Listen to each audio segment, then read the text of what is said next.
sinuba ngo nicanyuma mugabo nibiki mukwiye kwirinda canke novuga nti les dangers zikomeye cyane hagize guhitamwo uwo tuzobana.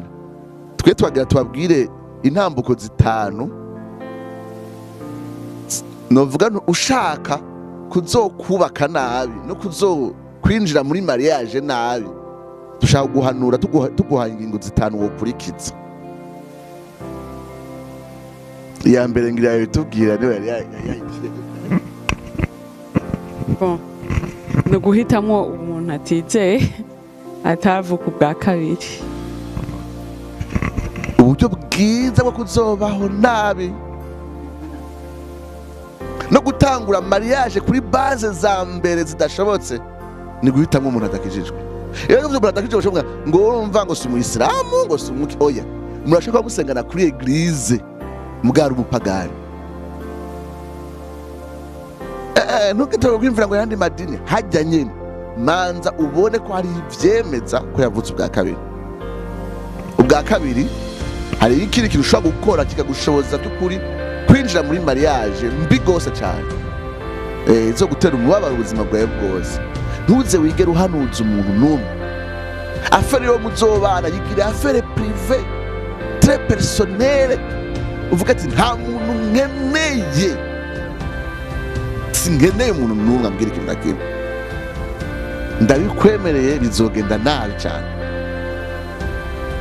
Singeneye kurondera umuntu asumba, umugrande sœur, umutante, umurongozi wa cellule, umurongozi kwishengero. Sinkeneye umuntu numwe ambwira na gatonya ko tuzobana.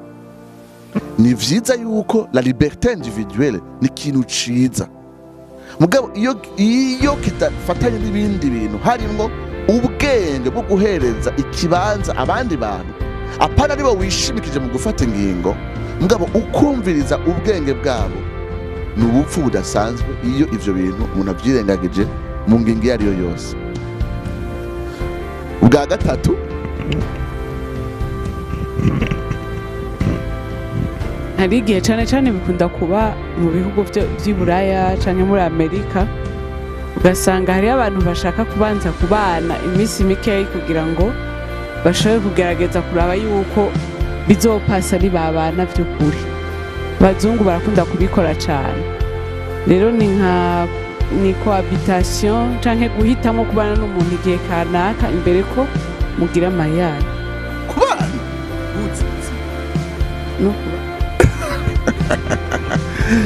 avuze ngo ibintu by'abazungu ni by'abazungu kubera amateori ya Sigmund Freud yaratubwije cyane ikintu kijanye na sexualité ku buryo babihereza ikibanza kirenze urugero. Hagira ko twe twiyumvira umuntu ati mbega uyu muntu turi compatible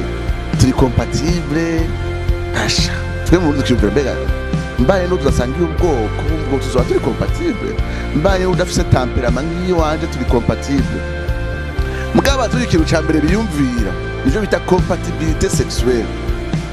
Mbega uyu muntu tuzobana nkasanga na makontreta mu gitanda kandi adahera.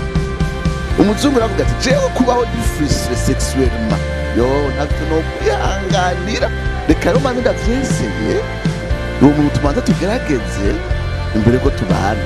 Ninabona rero kadansi imeze neza tuzoshinda murongora.